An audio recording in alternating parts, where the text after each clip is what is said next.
Welcome back to the Law School Toolbox podcast. Today, we're excited to be talking with Kate McGuinness, a former Big Law partner and Fortune 200 general counsel who started her life anew after being abruptly fired. This experience led her to study coaching and to learn about neuroplasticity, which informed her newest book, Confidence Lost, Confidence Found: How to Reclaim the Unstoppable You. Your Law School Toolbox host today is Allison Monahan, and typically I'm with Lee Burgess. We're here to demystify the law school and early legal career experience so that you'll be the best law student and lawyer you can be. Together, we're the co-creators of the Law School Toolbox, the Bar Exam Toolbox, and the career-related website Career Dicta. I also run the Girls Guide to Law School. If you enjoy the show, please leave a review or rating on your favorite listening app. And if you have any questions, don't hesitate to reach out to us. You can always reach us via the contact form on lawschooltoolbox.com, and we would love to hear from you. With that, let's get started.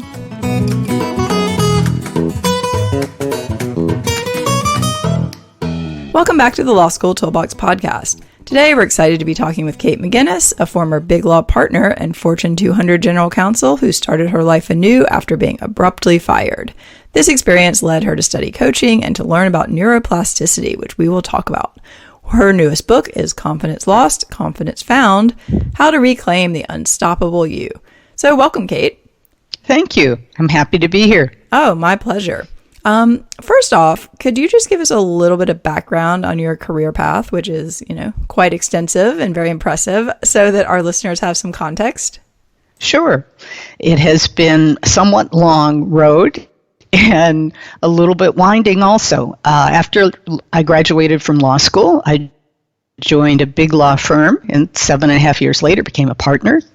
After 10 years as a partner, I was recruited by a Fortune 200 to be their general counsel and vice president. That turned out not to be as happy a situation as I had hoped, and I was quite abruptly fired. So there's my legal career. I decided after that termination whether I wanted to go back into law or whether I wanted to be a general counsel, and subject to the capricious determinations of others. So I decided to write, and I produced a novel, Terminal Ambition, a Maggie Mahoney novel, which I wrote and set in a big law firm. My intent of the novel was to educate women about what constitutes sexual harassment and what constitutes gender discrimination. This was in 2012, long before the Me Too movement. And I think the book achieved its educational goal. There were about 30,000 downloads. I felt good about that. Things changed suddenly when the corporation that was paying me severance, reparations for having been so abruptly fired, that corporation went bankrupt. And that dramatically changed my life. I ended up selling the ranch I lived on in California wine country. I retreated to Iowa, lived in a small town in Iowa, and found, I'm a Californian at heart. And focused on, what can I do to come back to California? And the answer I found was to study executive coaching. And I was in a 7-month program and learned a whole lot about psychology and principally about neuroscience and mindfulness. And that knowledge led me to make some changes personally, and it underlies the book, Confidence Lost, Confidence Found: How to Reclaim the Unstoppable You. Yeah, I've read Terminal Ambition. I think it's a great book. I've handed it out to numerous people who sometimes find themselves in these situations. And if people want to find out more about you and about the book, various books, how can they do that? Probably the best site is katemcguinness.com. Also, there's information about me, of course, on LinkedIn. And I have an Instagram account and, a Twitter account and a Facebook account. Don't we all these days? That's right. All right, so go check out Kate's website. I'm sure you're linked to everything else there. All right, well, tell me a little bit about this new book. What made you want to write a book about confidence? I was primarily inspired by my clients. As I said, I learned to be a coach, an executive coach. And I've dedicated my practice to women. It's called empoweredwomen.com. See, I'm still committed to those issues that motivated me to write Terminal Ambition. And I heard too often from my clients that they didn't feel like they had deserved their success. Maybe it was just luck. Maybe they got it because they knew someone. In other words, they didn't believe in themselves. And really having that ability to believe in yourself, having self-assurance, is what lets us go ahead and achieve our goals. And because of what I had learned in coaching and what I had applied to myself, I was my own first case, I guess you could say. Well, aren't we always? I sometimes joke I created the Girls Guide to Law School website because I wanted to read it when I was a law student and it didn't exist. So exactly.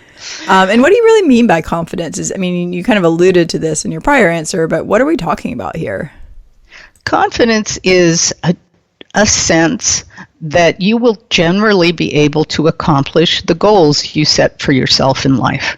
Not every goal, but that in general, you will be able to achieve what you set out to do. Interesting. So maybe I should just reframe my goals and I'll be more confident. So I've had a chance to review the book, and one of the things I like about it is that you frame this really as more reclaiming your confidence rather than this being something you have to go out and create from scratch. Why do you think about it that way? Well, I started thinking about it that way for myself. The experience of having been fired, of losing my severance and losing my ranch here in California, all of those things had combined to really lower my confidence to a point that was pretty uncomfortable. And I saw the process for myself. Yeah, I still had confidence when I was living in this Iowa farm town, and confidence, enough confidence that I signed up to be an executive coach, that I knew I could succeed and graduate from that program. So it was for me a question of taking the core of confidence that still existed and how I could boost it. And that's what I hope this book will let people do. It's not that they have no confidence, but it's a way to boost or amplify the confidence you do have. Right. And I think this is, particularly relevant when I was thinking about this to women who I know there are studies showing, when girls become adolescents, they tend to have a huge drop off in confidence. And, they just are not the same confident kids that they were. And I think for a lot of people that lingers for a very long time. And then also to law students, we talk to so many law students who are getting ready to graduate or have graduated, and they're just saying, look, nobody's going to give me a job. Like, I have nothing to offer. And these are people who are very confident before they started this school. So it's always been very interesting to me. And a lot of that, we work with students, when they're looking for jobs and things too. And a lot of that really is going back to like, okay, what did you think you were good at before you started law school? Exactly. The school sort of beats the confidence out of people, unfortunately. Yes, it does. Fortunately, I had a good experience in law school. Not cheery, but I was successful. And that let me start law practice with confidence. But I agree with you. The experience of being in law school and starting at a new job really can drain people. Well, I just remember thinking, well into my second or third years, like being completely convinced I was going to fail certain exams. I had classmates were like, "This is ridiculous. Like, you're on law review. You're not going to fail property." Right. But yeah, I was just like, "Oh, there's no way. Like, I'm never going to pass this." I mean, obviously I did, but I think there's something about that experience that really does bring people down a lot. Not always, but in a lot of cases, at least sometimes. Well, it seems like for I think all of us, law school becomes a constant test.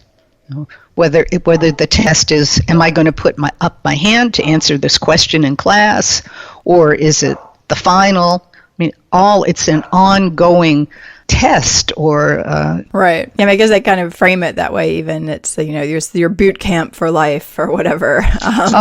That's excellent. I mean, one of the things that I thought about law practice and trying to make partner is it becomes like running through a viscous fluid and trying to jump hurdles. That sounds delightful.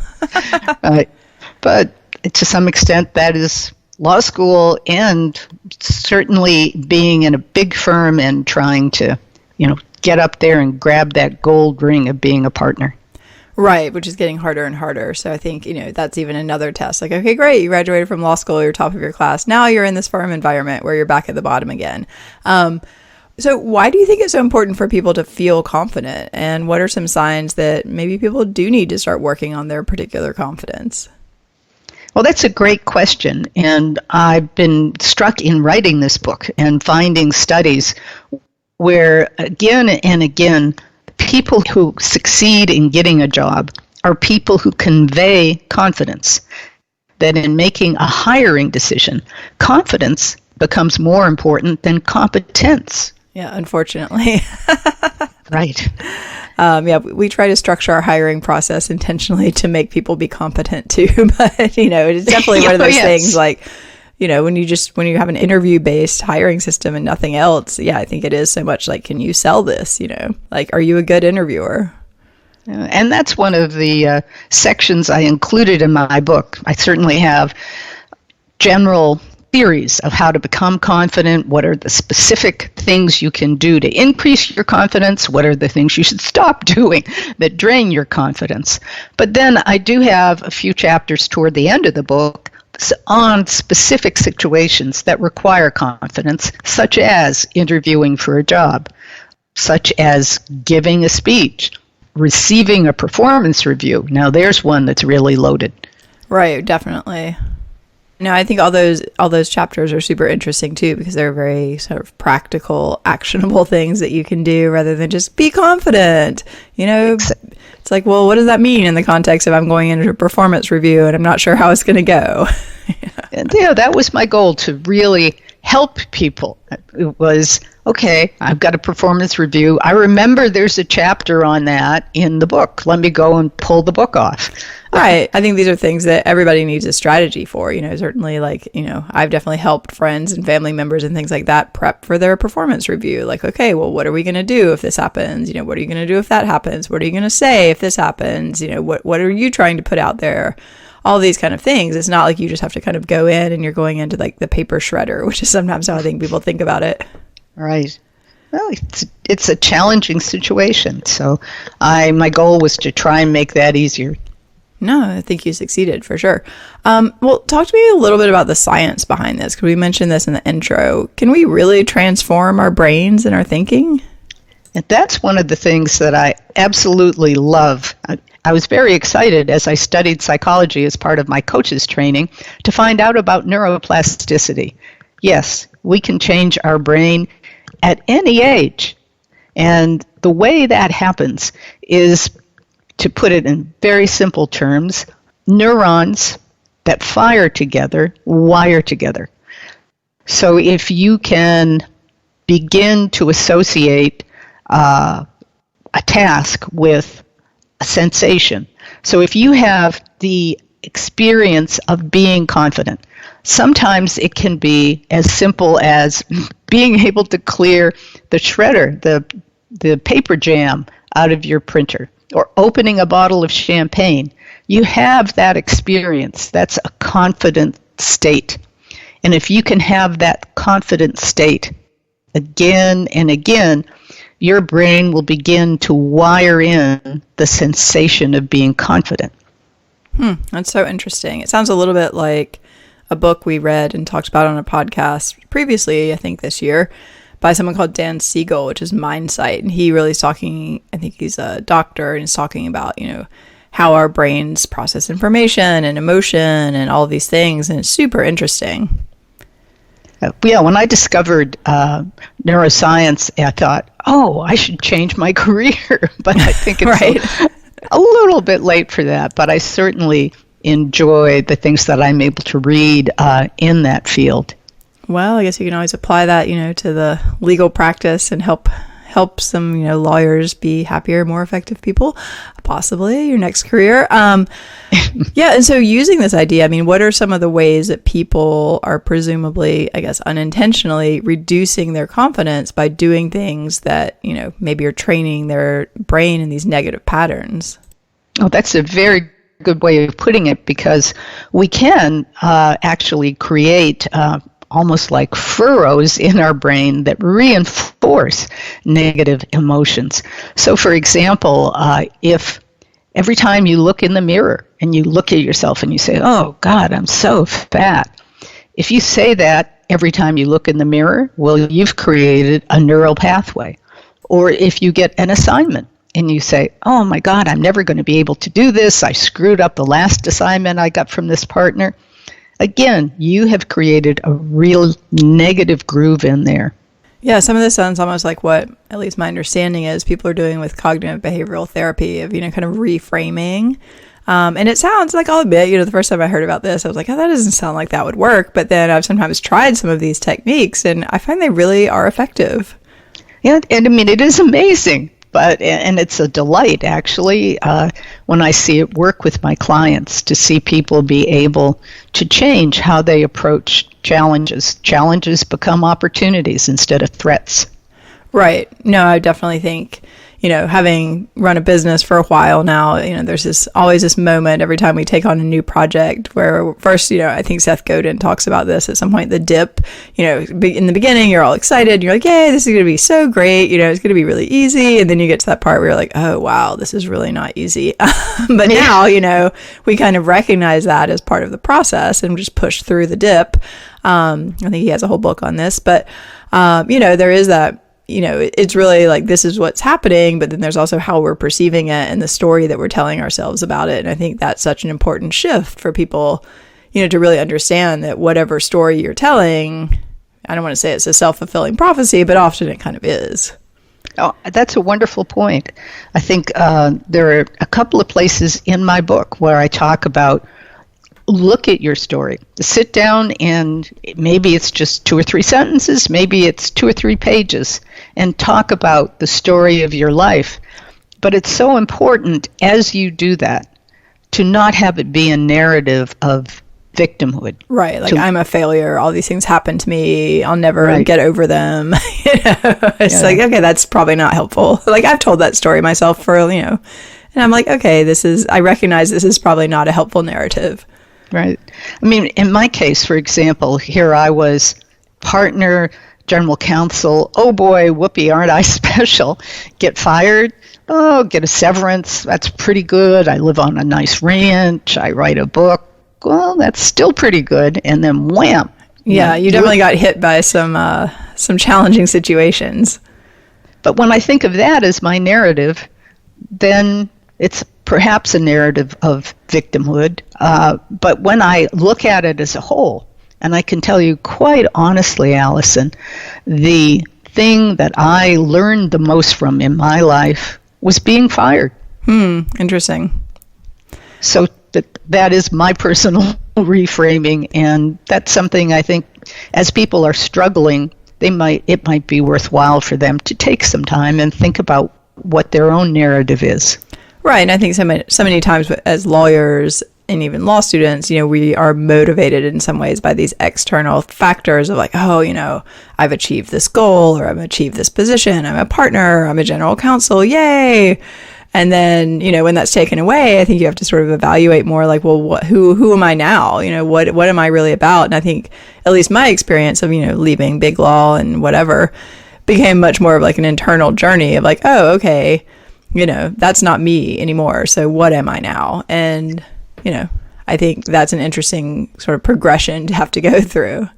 Right. I mean, it definitely is. And one of the things that I try and bring out in my book is that I had confidence when I was the partner, I was the general counsel. And in fact, a lot of that confidence had grown out of the approval of other people. Mm-hmm. All of the gold stars I had won over years of school and career success. So that confidence was what I think of as conditional confidence. Okay. when I had the condition of receiving gold stars and approval and pats on the head. And what I have created now is authentic confidence, sustainable confidence.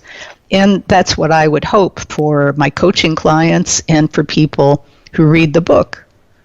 Yeah, I think this authenticity piece too, I mean, I'm going to take it in a slightly different direction. I like the framing there. But also I feel like a lot of this really does come down to authenticity. And this is something Lee and I talk about a lot. I think we even have some podcasts probably about, but how do you maintain like your sense of self and your authentic being when you're in a profession that really rewards, probably not the healthiest ways of living and these external accolades and things, there's always another hoop to jump through. It's like, oh, okay, you're a partner. Great. Well, were you an equity partner? Like, are you a managing partner? It's like, when does it stop? And it kind of never stops. Yeah. Well, I'm so glad you said that. Authenticity, I think, is really the key to becoming confident in a sustainable, genuine way. In fact, authenticity is the first sort of chapter with an action item or a plan in my book, Authenticity, and it suggests ways to get in touch with who you really are by, for example, looking at your values. And they, of course, are listed in the book, and actually on my website there are a list of values that's printable. So if people want to go through the exercise of, well, what are my 5 most important values? And sometimes that can be easy, but when you start to narrow it down, well, 3, then 2, and you begin to see that your values can come in conflict. Compassion. Oh, yes, I'm very compassionate. Success. Well, of course. Right. Maybe those are going to be not congruent all the time. What happens when your secretary blows a filing deadline because she had to take her child to the doctor? Right. Where's compassion? Where's your drive for success? How do you reconcile those? Yeah, and I think in a high demand profession, for a lot of people, these things do often come into conflict. And, so people feel like, A, they can't sort of bring their entire selves to the office because they don't fit into this box of, what we think of as a lawyer. And that's a problem. But then, this value stuff, certainly happens all the time. One of the final reasons I quit my law firm job was when a partner told me not to go visit my dying grandmother. And I'm like, that is one of those moments of clarity and choice where you're like, well, let's see what my options are. And, literally I said to him, like, look, you can fire me if you want to, but I'm going to see my dying grandmother. Like, that is a value choice that I'm going to make, and I will risk my job over that. And in the end, like, it didn't happen, but whatever, Right. But, definitely there are those moments where you're like, oh, wow, okay, this is not like, really the way that I would choose for this scenario to go down.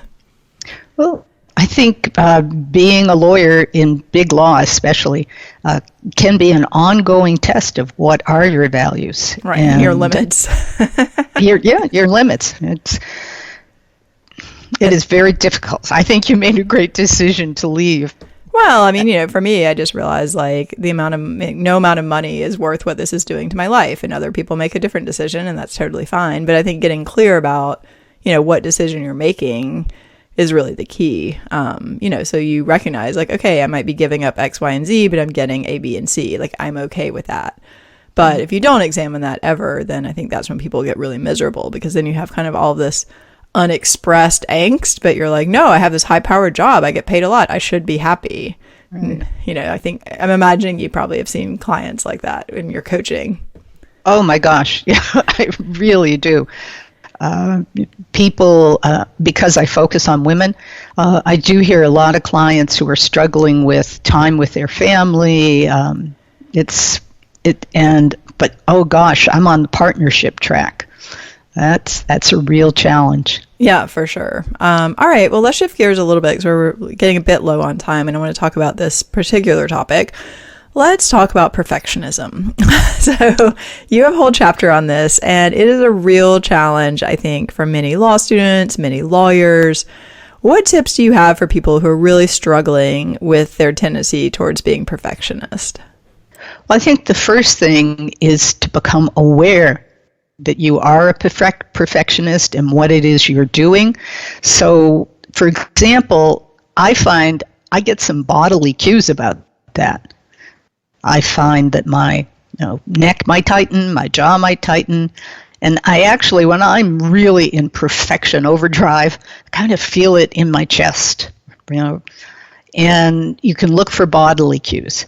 But if you're not attuned to that, you're maybe driving yourself so hard, you're not even listening to your body. And I think that's true of a lot of law students and lawyers. Oh, absolutely. Yeah, definitely. Yeah. I was on that train. I remember when I finally went to therapy after becoming clinically depressed my first year of law school. And, I'd tell her some crazy story and she'd kind of look at me and say, "Oh, how does that make you feel?" And I'd say, "Well, I think about," she's like, "That's not the question I'm asking you. I'm asking you what you feel, telling me this insane story." And I was like, "I have no idea. I don't even understand the question." Yeah. So she actually had to kind of instruct me and like, "Well, do you feel like your palms are sweaty? Do you feel like tightness in your shoulders? Do you feel your stomach?" And I was like, "Huh.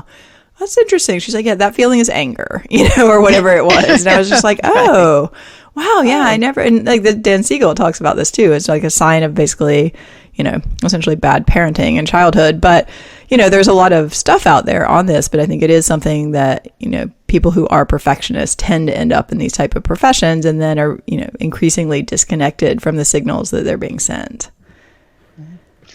I mean, it's interesting that you referred to bad parenting because there certainly are interesting issues, fascinating issues about, well, where does the drive for perfectionism come from? Mm-hmm. And really, perfectionism is seen as an attempt to get approval. Right. Yeah.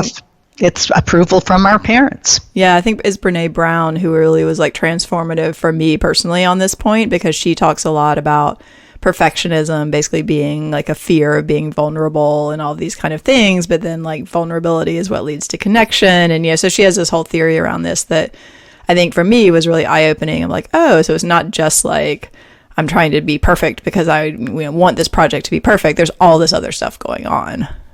I mean, I think that's right. Absolutely. I think Brene Brown is really great on this topic. Yeah, we're just hitting all the high points here. I'm like, the other one I want to bring up, if people are interested, is the Martha Beck on the kind of the body and all that kind of thing. Her Finding Your Own North Star was also very transformative for me personally.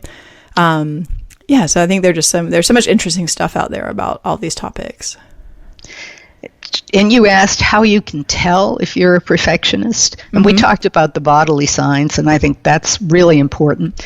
And sometimes as a lawyer, you might wake up and find yourself, how many times have I revised this document? Have I put back in a sentence I already took out? How many times has that sentence rotated through my brief?